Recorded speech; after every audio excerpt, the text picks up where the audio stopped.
There's not a lot of stuff in this world that you can hold tight on to, but one thing you can is that you are a child of God.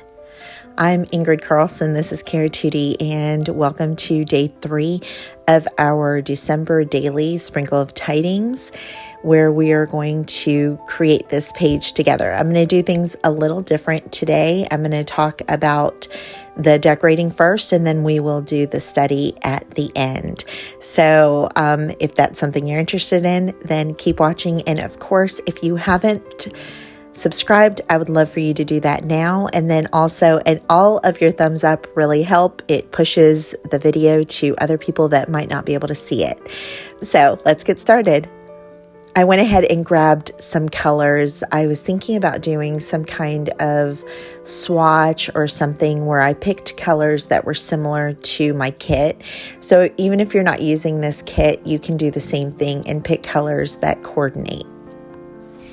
I'm going to add a little flip out because I know that I want extra space to write, because today I want it to be very decorated. And as you could see before, I decorated the whole thing. I used a few pieces of ephemera and plus the swatches. So the first thing that I did was cut a piece of 8.5 by 11 cardstock in half, and I'm going to cut off on the edges as well, or one of the edges and the bottom part, so that it can fit better into my book. I also rounded the corners that correlated with the page that was already there underneath.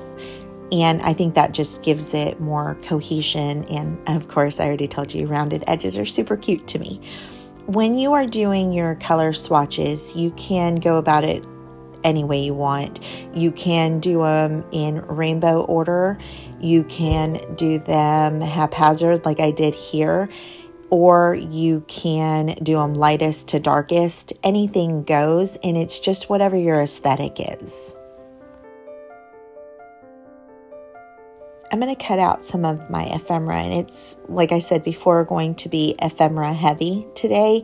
I love this little tree. I love that it's round and just not traditional and just whimsical, and I think it matches this style of journal so well. So I am leaving a little bit of a white border because I think that it's cute how it looks like a sticker. I think that depending on the type of style you're going for, at least for me, that's how I pick out whether I leave a border or not. And sometimes even on the more traditional, I will leave a border.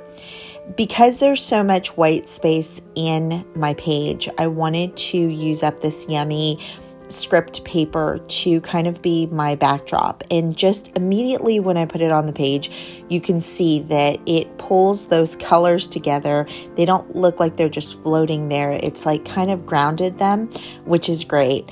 I start cutting out some ephemera, and I don't know what I'm going to do at this point, but I know that I want it to kind of be a little extra, or at least more so than I've done in the pages before.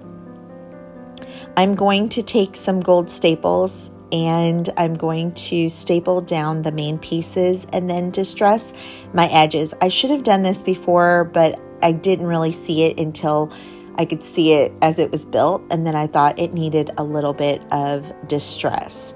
So when I was building this, I was thinking, okay, Ingrid, you may have gone a little overboard this time with the decorating, because it's a lot. You're covering the little boy. You're just going like, I think at this part right here. And then I was like, no, I want this to be whimsical. I want this to be fun. And I want it just to be full of joy. And so that's what I went with. I love this 3, which you can find in my Patreon, and my Patreon information is listed down below for anyone who's interested. That was a freebie from from the Christmas kit. And I love how it is just bold and kind of a funky font, and I just think that it ties off the page really well. Also, to add on to the page, I decided to write beloved or beloved, whichever you like better, all around the edge.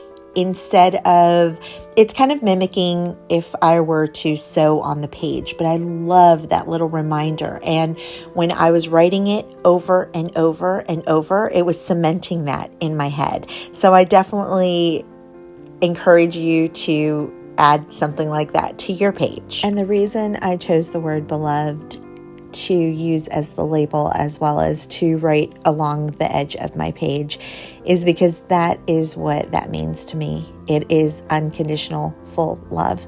Let's get into it. We're going to start off with a word of prayer.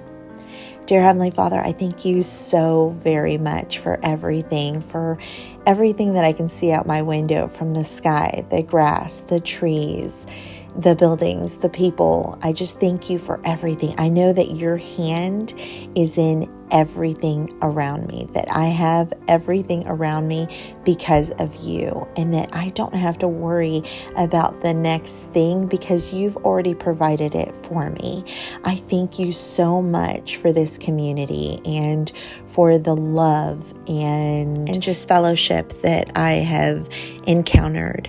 I thank you so much for this project and for just bringing us together so that we can study your word further and then just imprint it in our hearts so that as we go through the day, our thoughts and our voices are mimicking you.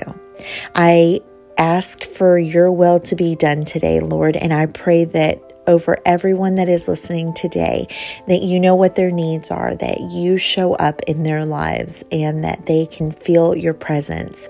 Lord, we give this all over to you today. In Jesus' sweet, beautiful name we pray. Amen. Our verse today is 1 John 3:1, which says, "See what kind of love the Father has given to us, that we should be called children of God, and so we are." When I read those words and let them digest, they're almost too good to be true. It's almost unbelievable. But that's the thing. That is the awesome part here, is that is the God that we serve. He is unbelievable. He is too good to be true. Not only is he promising us that his spirit lives in you, but you are his child. And let that sink in for a minute. And so what I did on the bottom here is I wrote, "I am a child of God." And then to God, I pointed out different words that I think represent him. And if you're still not convinced, I do want to read Matthew 6:25 to you. Here, Jesus is telling us, "Therefore, I tell you, do not be anxious about your life, what you're going to eat or drink, nor about your body, what you will put on. Is not life more than food, and the body more than clothing? Look at the birds in the air. They neither sow nor reap nor gather into barns, and yet the heavenly Father feeds them. Are you not of more value than they are?" Now, if those words didn't give you goosebumps, I'm not sure what could, because that assurance, that is something you can take to the bank. You can ride on that for the rest of your life. When you feel bad, lonely, insignificant, unimportant, then you remember those words. You remember that your God told you that you are his child. Jesus told you that no matter what, he will provide for every single need. And so even at those moments where it is dark and you think that there is nothing else, you have his word. And that is not only more important, but more powerful than anything else in this world. If you need prayers, feel free to leave them in the comments or to send me a private message, and I will be honored to pray for you. And if you just want a blanket prayer, just leave an emoji down below and I'll know what that means, and anyone else that's listening, and we will be praying for you. I thank you so much for being here today and for your time, and that I hope that this little project together blesses you like it has been blessing me. Make sure that you click on the bell underneath this video so that you get notified decide for our next video, and I will see you again tomorrow. Love you. Bye.